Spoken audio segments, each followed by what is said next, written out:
Joyride 1957, Chapter 25.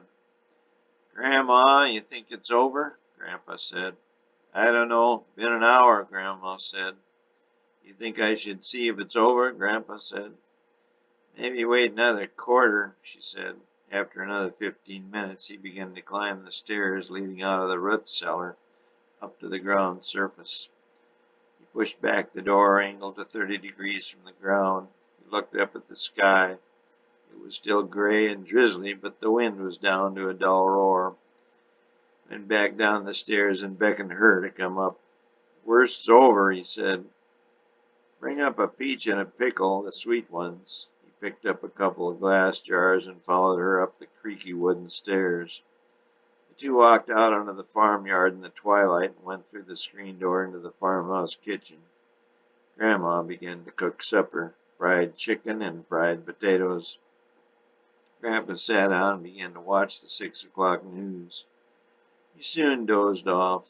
Grandma woke him for supper. After supper, Grandma washed the dishes and Grandpa sat down in his rocker, switched on the TV, and began to watch his favorite show, Gunsmoke. After about 5 minutes, he nodded off again. The 1 hour show was over at 8. Nature called, and he got up and headed out to the outhouse. Grandma was fighting with a couple of her lady friends on the party line. He knew the path to the outhouse even in the dark, but when he got halfway there, he ran into something. Ouch! What on earth? It was so black outside he couldn't tell exactly what it was, except that it must be a car. Nature would not let him wait, so he went on to use the outhouse, then went back to the house to get a flashlight. Grandma, he yelled, I think we have visitors. She paid no attention, as she was still engrossed in her latest gossip with her friends. He went back outside and saw a half-demolished black car sitting in his yard. It was pocked with hail, and he tried to open the driver's door, but it wouldn't budge. He shined the light inside, and then sweat came to his furrowed forehead. He saw a guy laying in the back seat, and he wasn't moving. He went to the other side of the car, and that door opened.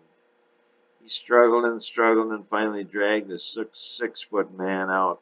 The guy still wasn't moving. Finally got the guy to the kitchen door. Grandma was finally off the phone, and the two of them dragged him inside and laid him on the couch. Grandma got a cold cloth for his abraded forehead, and Grandpa finally decided he was breathing, and then the two began to try and wake him up. But he remained unconscious. Grandma got on the phone and called the sheriff's deputy from the little town of Durham, Kansas, 3 miles away. He summoned the ambulance from Marion, the county seat. It took over an hour to get there, but the ambulance finally drove up into the farmyard. It was a 1957 two-door Ford station wagon. It was white, and the red light positioned on the top of the ambulance was rotating and flashing red light all around the farmyard.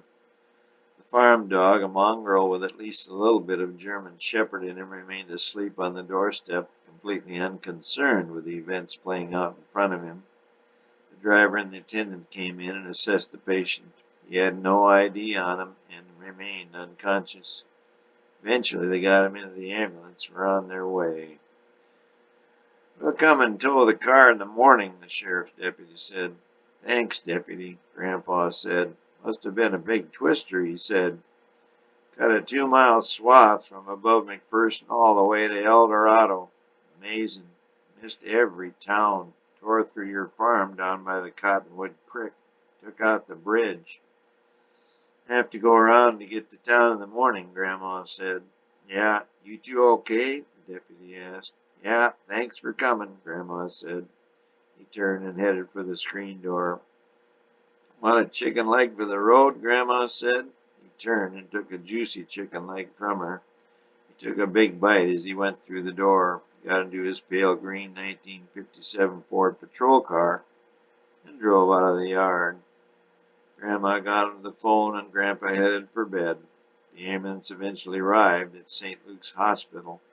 James was still unconscious, and after a full assessment and treatment in the ER, he was placed back in the ambulance and transported to St. Francis Hospital in Topeka, Kansas. the state capital.